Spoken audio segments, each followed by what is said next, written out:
పరిశుద్ధులముగా తీర్చబడతాము. కాబట్టి మనకు పరిశుద్ధ జనము అని పేరు. దేవునికి స్తోత్రం. హల్లెలూయా, హల్లెలూయా. దేవుడు అన్నాడు, నేను పరిశుద్ధుడను గనక మీరు కూడా పరిశుద్ధులై ఉండుడి అన్నాడు. అలాగే నేను పరిశుద్ధులుగా ఉండుటకే మిమ్మల్ని పిలిచాను, కానీ అపవిత్రులుగా ఉండుటకు మిమ్మల్ని పిలవలేదు అన్నాడు.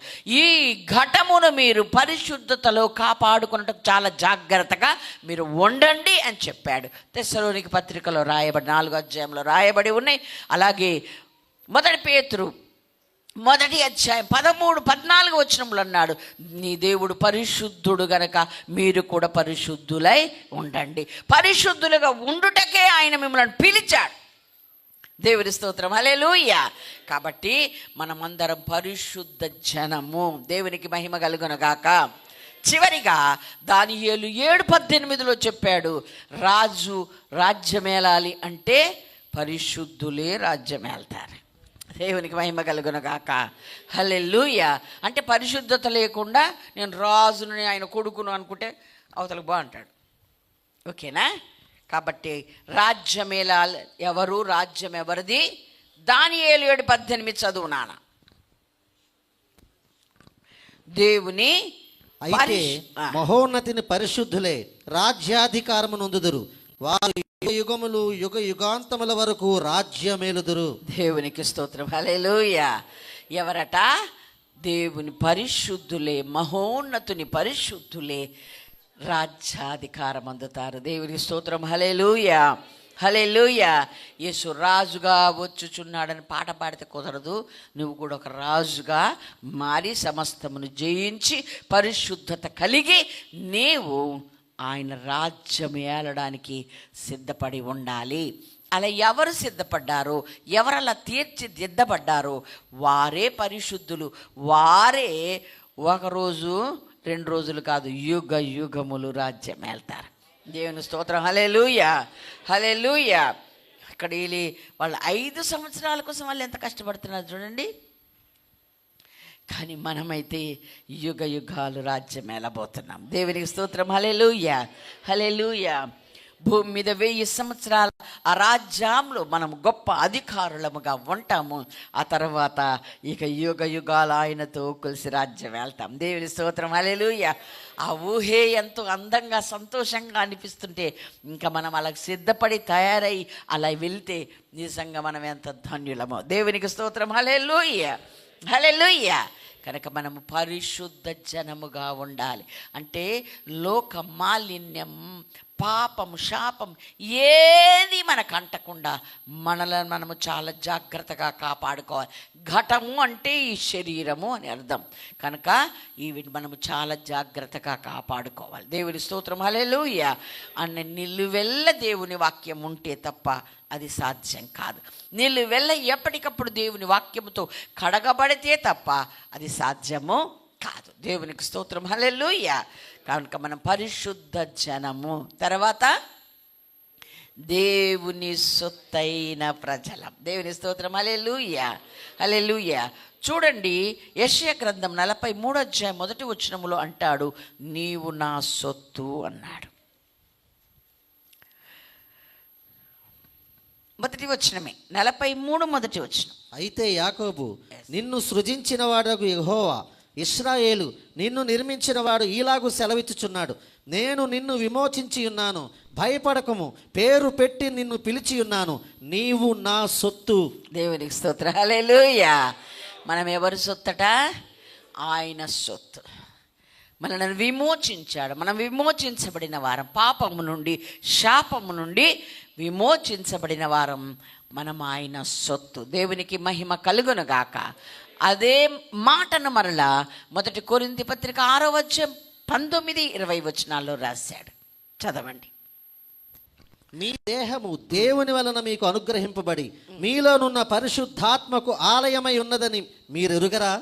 మీరు మీ సొత్తు కారు, విలువ పెట్టి కొనబడిన వారు గనుక మీ దేహముతో దేవుని మహిమపరచుడి. దేవుని స్తోత్రం. హల్లెలూయా. మనము మన దేహము దేవుని పరిశుద్ధాత్మకు నిలయమని మీరు ఎరగరా? అంటే ఏమి నివసించాలి మనలో? పరిశుద్ధాత్మ. ఆయన నివసించాలి.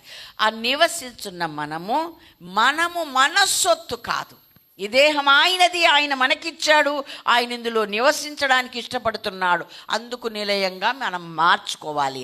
ఆయన నివసిస్తున్నాడు. ఎవరు నివసిస్తే ఆయనదే ఇల్లు. అవునా కాదా? అవునా కాదా? ఇల్లు ఎవరిది? జఫన్ శాస్త్రి గారిది. ఎవరిదంటే ఆయన కట్టుకున్నాడు, ఆయనది, ఆయన ఉంటాడు కదా.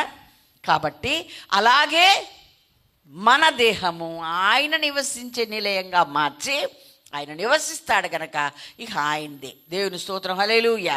ఈ దేహము నీకు నచ్చినట్టుగా, నీకు తెలిసినట్టుగా, నీకు ఇష్టమైనట్టుగా ఈ దేహాన్ని వాడకూడదు, ఉంచకూడదు. దేవుని స్తోత్రం, హల్లెలూయా, హల్లెలూయా. ఇంకా ఏమంటున్నాడు? మీరు మీ సొత్తు కాదు, విలువ పెట్టి కొనబడిన వారు. ఏంటా విలువ? అమూల్యమైన క్రీస్తు రక్తంతో దేవుడు మనల్ని కొన్నాడు. దేవునికి స్తోత్రం, హల్లెలూయా. కొన్నాడు కనుక ఆయన మన వారం కాదు, ఇంకెవరి వారము కాదు, ఎవరికి చెందిన వారము కాదు. దేవునికి స్తోత్రం, హల్లెలూయా. మనం ఆయనకు చెందిన వారమే. మేము చిన్నప్పుడు పాడుకుని మనమేసుని వారలము తన వారిగానే యుందుము అని పాడుకున్నాం. దేవుని స్తోత్రం, హల్లెలూయా. ఆయన వారం అయిపోయాము, మళ్ళీ మనకు నచ్చినట్టు ఉందుము, కుదరదు. ఓకే, ఆయన వారిగానే ఉన్నాం. దేవుని స్తోత్రం, హల్లెలూయా. కాబట్టి ఆయన సొత్తు మనం, మన సొత్తు కాదు, ఇంకెవరి సొత్తు కాదు. కాబట్టి దేవుడు నివసించే ఆలయంగా ఈ దేహాన్ని దేవుడు చేశాడు. కాబట్టి దేవుడు నివసించే ఇది ఆయనదే గనక ఆయనకే ఈ దేహం మీద అధికారం ఉంది తప్ప ఎవరికి లేదు. దేహము దేవుని వలన మీకు అనుగ్రహించబడింది కనుక యాక్ట్ బైబిల్ అంతా తెలవకపోయినా ఆత్మహత్య చేసుకున్నాను అరెస్ట్ చేస్తాడు. ఎందుకు? నా పానం నేను తీసుకుంటా, నీకేమొచ్చింది అంటాకి లేదు. ఆడికి కూడా తెలిసిపోయింది ఈ వాక్యం. దేవుని స్తోత్రం, హల్లెలూయా. చాలా తెలియకరే చాలామంది యాక్ట్ని అనుసరిస్తారు. బైబిల్ ఆయన రాశాడు రాజ్యాంగం కాబట్టి ఈ దేహం నీది కాదు, నీ ప్రాణము ఆయనది. దేవుని స్తోత్రం, హల్లెలూయా. ఎవరిది? ఆ ప్రాణం ఆయనదేనా? నీ ప్రాణానికి ప్రాణం ఆయన పెట్టాడు కాబట్టి, రక్తం ఇచ్చి ఆయన నిన్ను కొన్నాడు కాబట్టి నువ్వు ఆయన వాడవే, ఆయన దానవే. ఆయనకి హక్కు ఉంది తప్ప నీకు లేదు. దేవుని స్తోత్రం, హల్లెలూయా. ఆయన నివసించే యోగ్యమైన ఇల్లుగా నీ శరీరమును, నీ జీవితాన్ని మార్చుకొని అధికారం ఆయన చేతికి ఇవ్వాలి. దేవునికి మహిమ కలుగును గాక. నోవహు ఓడ నిర్మాణం పూర్తి చేసి తలిపేసి తాళంచే ఆయన తీసుకెళ్ళాడు. ఎందుకంటే ఆయన నిర్మించాడు, ఆయనది. ఆయన చెప్పినట్టే ఆయన నచ్చినప్పుడు తలుపు తీస్తాడు, ఈయనకు నచ్చినట్టు తీస్తే మొత్తం అంతే సంగతి. అవునా కాదా? కనుక ఆ విషయాన్ని మనకు బోధపడేలాగా దేవుడు అన్ని క్రమంగా చేశాడు. నీ మీద, నా మీద, ఎవరి మీద ఆయనకు హక్కు ఉంది తప్ప మనకెవరికి మన మీద హక్కు లేదు. ఆయన సొత్తైన ప్రజలం. ఆయన సొత్తును ఆయన కాపాడుకుంటాడు. ఆయన సొత్తును ఆయన విలువ పెట్టాడు. ఆయనకు నచ్చినట్టుగా మనం బ్రతకడం మనము నేర్చుకోవాలి అని దేవుని వాక్యం ద్వారా మనము నేర్చుకుంటూ ఉన్నాం. దేవునికి మహిమ కలుగును గాక. హల్లెలూయా. దేవునికి స్తోత్రం. అలాగే ఈ దేహము ఆయన సంఘము కూడా ఆయన శరీరము అన్నాడు కదండి, అన్నాడా లేదా? కాబట్టి ఈ శరీరము, ఈ దేహం అందరము సంఘముగా ఆయన శరీరం గనక ఆయన చెప్పినట్టుగా, ఆయన అవయవాలుగా ఆయనకు నచ్చినట్టుగా మనం వాడాల్సిందే, కానీ మనకు నచ్చినట్టుగా ఏది వాడకూడదు. అలాగే ఒక శరీరములోని అవయవాలు ఒకదానికొకటి అనుసంధానము చేయబడి కీళ్ళచే, నరములచే అతకబడినట్లు సంఘం కూడా ఐక్యంగా ప్రేమ కలిగి సమాధానం కలిగి ఉండాలని కూడా దేవుని వాక్యం మనకు నేర్పించింది. దేవునికి స్తోత్రం, హల్లెలూయా.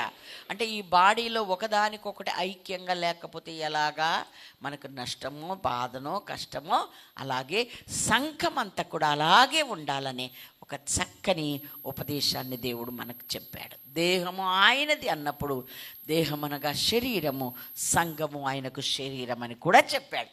కాబట్టి ఈ శరీరంలోని అవయవాలన్నీ ఒకదాన్ని ఒకటి ఏం చేస్తాయి? కలిసి ఉంటాయి, అతకబడి ఉంటాయి. ఆ బ్లడ్డే ప్రవహిస్తూ ఉంటుంది. ప్రవహించకపోతే అది పోయినట్టే లెక్క కదండి. పని చేయకపోతే తీసేయడం లెక్క అవుతుందా కాదా? అలాగే ఇప్పుడు నెత్తి మీద డామ్ అనేది ఇక్కడ ఈపులో ఎవడని కొట్టాడు అనుకోండి, దెబ్బ తగిలింది అనుకోండి, అప్పుడు ఏమవుతుంది ఎంబటే? అబ్బా అని చెయ్యి అంటదా అనదా? అంటే శరీరంలో ఒకడికి బాధ కలిగితే మరొకడు పరామర్శించాలి, బాధపడాలి, దుఃఖపడాలి, ఆ గాయం మాన్పుటకు ప్రయత్నించాలి. దేవునికి స్తోత్రం, హల్లెలూయా. ఎంత చక్కని పోలిక వివరణ ఆ దేవాదేవుడు తప్ప ఎవడు ఇవ్వలేడండి. దేవుని మహిమ కలుగును గాక. కాబట్టి మనం ఆయన సొత్తు, ఆయన వశం, ఆయనలాగే ఆయన కోసమే బ్రతకాలి. మన మీద మనకి అధికారం లేదు, ఆయనకే సర్వ హక్కులు ఉన్నాయి. ఆయన మనం కన్నాడు, రక్తముతో కొన్నాడు. దేవునికి మహిమ కలుగును గాక. విలువ పెట్టి కొనబడిన వారము. విలువ అంటే ఏంటి? విలువ అమూల్యమైన యేసు రక్తం. దేవునికి మహిమ కలుగును గాక. మరొక్క మాట ముగించుకుందాం. పరదేశులము. ఈ ఒక్క మాట మాత్రం మాకు అప్పుడు గుర్తొస్తుందండి. ఎప్పుడు? ఇంటి ముందర ఎవరైనా చనిపోయి సమాధి పెట్టి ఉంటే అప్పుడు అమ్ము పాట అప్పుడే పాడతారు. అయ్యగారి గురించి నేను చాలా సంతోషిస్తుంటాను.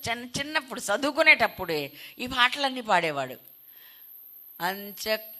అంచదీనమందు దూత బూర ఊదుచుండగా అని పాడేవాడు. ఏం పాడుతున్నావురా అంటే ఇప్పుడు పాడకూడదా అనేవాడు. ఎప్పుడైనా సిద్ధపడిన వాళ్ళకి ఇంక బాధ ఎక్కడిది? దేవుని స్తోత్రం, హల్లెలూయా, హల్లెలూయా. అదొక స్పెషల్ టైము, అప్పుడే పాడాలని రూల్ ఉందా? లేదు. అంటే పరదేశులం అనే పాట అప్పుడు కాదు పాడేది, రోజు పాడుకున్నా తప్పు లేదని గ్రహించాలని దేవుడు చెప్తున్నాడు. దేవుని స్తోత్రం, హల్లెలూయా. అంటే మనం ఎప్పుడు కూడా భూ సంబంధమైన వారం కాదు, పర సంబంధమైన వారం. దేవునికి మహిమ కలుగునగాక. యోహాను సువార్త 8:23 అన్నాడు, నేను పరలోక సంబంధినే కానీ భూలోక సంబంధిని కాదు అన్నాడు. 17వ అధ్యాయం 14వ వచనములో, నేను లోక సంబంధిని కానట్టే మీరు కూడా లోక సంబంధులు కారు అని చెప్పాడు. దేవుని 16వ వచనములో కూడా అదే చెప్పాడు. అలాగే 17వ అధ్యాయం 19వ వచనములో, లోకము నన్ను ద్వేషించినట్లే మిమ్మును కూడా ద్వేషిస్తుంది, ఎందుకంటే నేను ఈ లోక సంబంధిని కాదు. అలాగే మీరు కూడా లోక సంబంధులు కారు గనక లోకం మిమ్మల్ని ద్వేషిస్తుందని చక్కగా దేవుడు చెప్పాడు. కాబట్టి ఆశ్చర్యపడవద్దు. లోకం మనల్ని ద్వేషిస్తుందంటే మనము పరలోక సంబంధులమని గుర్తుపెట్టుకొని పరలోక విధానములోనే, ఆ పద్ధతిలోనే మనం బ్రతకాలి. దేవునికి మహిమ కలుగును గాక. హల్లెలూయా. కాబట్టి మనమందరము పరలోక సంబంధులమే కానీ భూలోక సంబంధులము కాము. అందుకని క్రీస్తుతో కూడా లేపబడిన వారమైతే పైనున్న వాటినే వెతకాలి, భూ సంబంధమైన వాటి మీద మనస్సు పెట్టుకోవద్దు అని కొలస్సీ పత్రిక 3:1 వచనములో వ్రాయబడి ఉంది. దేవునికి మహిమ కలుగును గాక. కాబట్టి మనం పరదేశులం అంటే మనం ఈ లోకానికి చెందిన వారము కాదు. లోకం ద్వేషిస్తుంది, అయినా పర్వాలేదు, మనము ద్వేషించబడినా పర్వాలేదు, కానీ మనం ఆయన ద్వేషించకుండా జాగ్రత్త పడితే చాలు. ఆయన చేత ద్వేషించబడ్డామనుకో ఇక మనకు దారి లేదు. మన లోకం ద్వేషించిన ఆయన ప్రేమిస్తున్నాడు గనక ధైర్యంగా ఆయన వైపు చూస్తూ మనం బ్రతకాల్సి ఉంది. వెంటనే అక్కడే చెప్పాడు, యాత్రికులము అని. దేవునికి మహిమ కలుగును గాక. హల్లెలూయా. యాత్రికులంటే ఎప్పటికప్పుడు నెక్స్ట్ ప్రయాణానికి సిద్ధంగా మొత్తం తట్టాబుట్ట చదువుకొని ఉండాలి. దేవుని స్తోత్రం, హల్లెలూయా, హల్లెలూయా. ఎప్పుడు చెప్తాను నేను, మా 3 పిల్లలు ఇంటికి వెళ్ళినా, ఇంకెక్కడి దగ్గరికి వెళ్ళినా ఎప్పటికప్పుడు బ్యాగ్ చదివి జిప్పు లాగా ఉంటాను. ఎప్పుడు ఫోన్ వస్తే, ఎప్పుడు కబురు వస్తే వెళ్ళిపోవడమే. దేవుని స్తోత్రం, హల్లెలూయా. అది భూలోక సంబంధమైన దానికి మాత్రమే కాదు, పరలోక సంబంధమైన దానికి కూడా. మోషేను ఇక్కడికి ఎక్కిరా అనగానే ఎంత తడవు చేయకుండా వెళ్ళగలిగాడో, ఆ స్థాయిని, ఆ స్థితిని కలిగి ఉన్నాడు. మనము కూడా యాత్రికులమే. ఎప్పటికప్పుడు దేవుడు పిలుస్తాడు, వెళ్ళిపోవడానికి సిద్ధంగానే ఉండాం. యాత్రికులము అనే ప్రయాణం మనం చేయాలి. దేవుని స్తోత్రం, హల్లెలూయా. చూడండి, 430 సంవత్సరాలు ఐగుప్తులో ఉన్నారు, కానీ వారి భాష మారలే, వారి విధానం మారలే, వారి అలవాట్లు మారలే, వారి పద్ధతి మారలే, వాళ్ళ దేవుడు మారలే. దేవునికి మహిమ కలుగును గాక. హల్లెలూయా. 4 సంవత్సరాలు 5 సంవత్సరాలు కోర్సు చదివిరండ్రా అంటే ఆడిది నేర్చుకొని వచ్చేస్తాడు. అమెరికా పోయి, ఇంకో ఊరు పోయి. అవునా కాదా?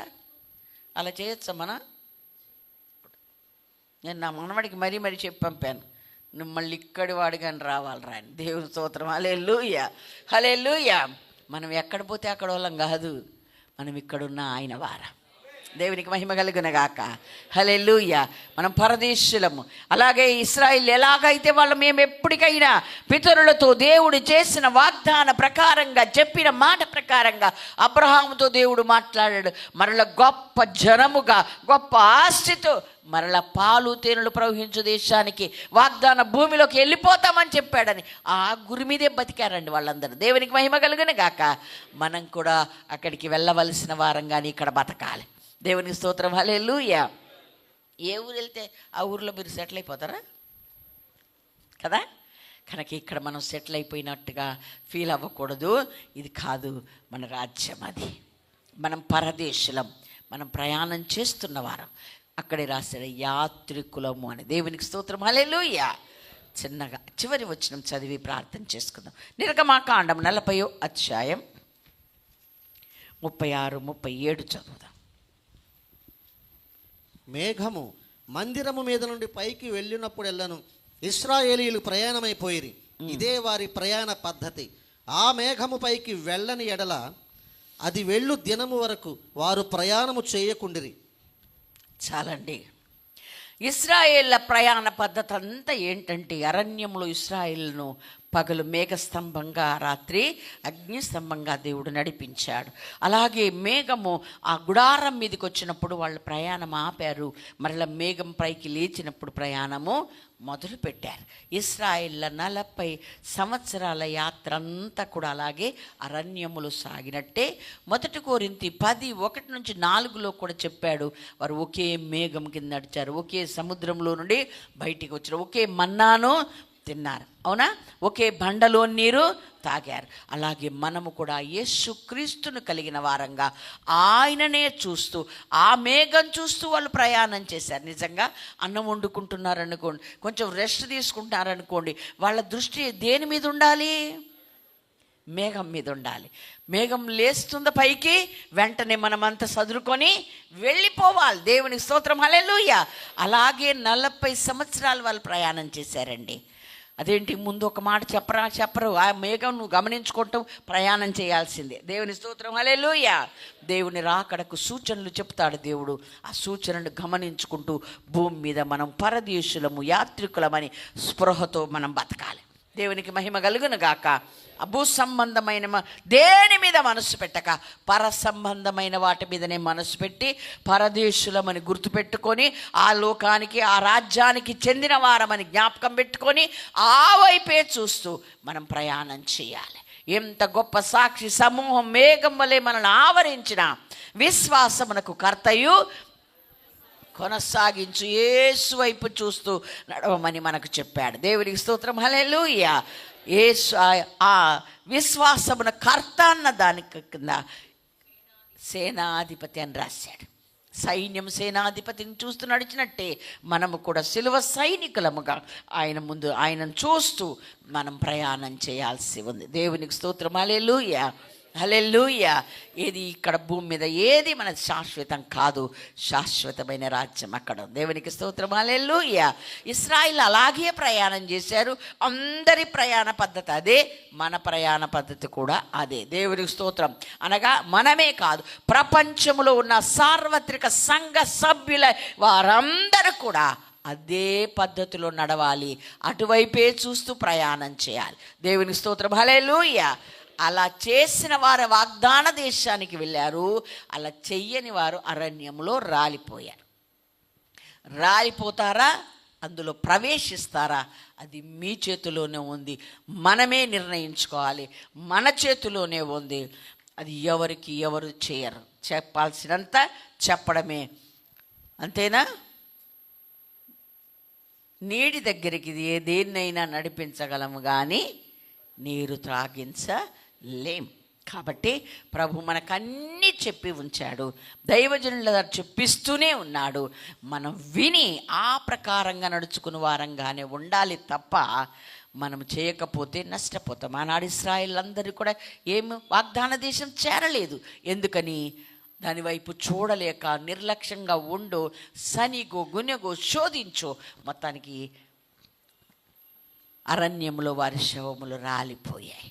ఈ లోకమనే అరణ్యంలో నీవు రాలిపోకుండా ఉండాలి అనంటే మేఘమైన యేసును, విశ్వాసమున కర్త దాన్ని కొనసాగించు. యేసు వైపే చూస్తూ ఈ పందెరంగంలో ఎలా పరిగెత్తాలి? ఓపికతో పరిగెత్తాం. మనం పరదేశులమని గుర్తుపెట్టుకుందాం, యాత్రికులమని గుర్తుపెట్టుకుందాం. ఎప్పటికప్పుడు ఆయన వైపే చూస్తూ అక్కడికే వెళ్ళవలసిన వారమని గురి యొద్దకే ఓపికతో పరిగెత్తుదాం. ఇశ్రాయేల్ అనబడిన వారందరికీ ఇదే విధానం. బెరాక సంఘంలో ఇలా చెప్తున్నారు, ఇంత కఠినం మీకుందా లేదా అని ఇంకో సంఘంలో అడిగినా వాళ్ళు చెప్తే చెప్పొచ్చు, చెప్పకపోతే చెప్పవచ్చు, కానీ అందరికీ ఇదే విధి. దేవునికి స్తోత్రం. హల్లెలూయా, హల్లెలూయా. అందరికీ ఇదే విధానం. ఇశ్రాయేల్ అందరి ప్రయాణ పద్ధతి ఇదే అని రాశాడు. ఆధ్యాత్మిక ఇశ్రాయేల్ అనగా ప్రపంచవ్యాప్తంగా ఉన్న వారందరి విధానం ఇదే. అనుసరిద్దాం, అందులోకి వెళ్దాం, వాగ్దాన దేశాన్ని స్వతంత్రించుకుందాం. రాలిపోయి నశించిపోయిన కొంతమందిలా మనం ఉండొద్దు. మనము దేవుణ్ణి, పిలిచిన దేవుణ్ణి ఏ విధంగా నడవాలో ప్రభు మనకు నేర్పించారు. అన్ని అక్షరాల పాటిద్దాం, ఉన్నది ఉన్నట్టు నెరవేరుద్దాం. 1కి 10 సార్లు వాక్యాన్ని మననం చేసుకుందాం. ఆయన రాజ్యం చేరు వరకు ఓపికతో పయనిద్దాం, పరిగెత్తుదాం. అట్టి కృప దేవుడు మనందరికీ అనుగ్రహించునుగాక. దేవుడి మాటలు దీవించునుగాక.